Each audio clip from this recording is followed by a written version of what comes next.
આજે દુકાનમાં આવી જાય નવો સ્ટોક અને રાતે ફ્રી ફાયરમાં બોલાવી દીધી ફૂલ તાકાત વાળી બાકા શીખી. સવારે નાઈ ધોઈને તૈયાર થઈ ગયો. હવે ખસકાવાનું હતું દુકાન બાજુ. દુકાને જતો તો ત્યાં તો આપણને સાઉથ ની ફાઇટિંગ દેખાઈ ગઈ. પછી દુકાને પગી ગયો. ધીસ ઇઝ ગેરેજ વાળા ભાઈ જેને ગાડી રિપેર ન કરી હોય નહીં આવતા.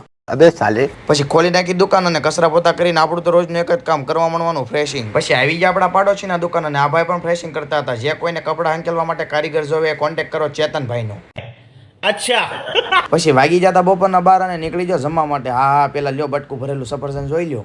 चले एक काम कर 200 रुपया दे और 50 रुपया काट ओवर एक्टिंग के वजह। બપોરા કરીને પછી દુકાને આવી ગયો. નવું પાર્સલ તોડી નાખ્યું. New ideal plus plus plus ફટાફટ વિજય વાલો ખરીદી કરવા. બપોર પછી કઈ કામ નહોતું એટલે ઉપર પતા નાખ્યા બે મૂવી જોઈને પછી ઉગી જતો આપણો સુખનો સૂરજ એટલે નીકળી ગયા સા લેવા માટે. પછી લઈ લીધી સા અને પાછા નીકળી ગયા દુકાન બાજુ. આવતા ગયા પાડોશીના દુકાન અને એ પણ આપણી ઘરે નવરાશ હતા. પછી આપણી દુકાન આવીને પાઈ દીધી બધાને ચા પીને પછી આપણે આવી ગયા ગ્રીન ટેલરમાં આપણું કટિંગ ફિટિંગ નું વસ્તુ લેવા માટે. જો આ રીતે ફિટિંગ થાય શર્ટ ને પેન્ટમાં. તમે તો કોઈ દી જોયું નહીં હોય.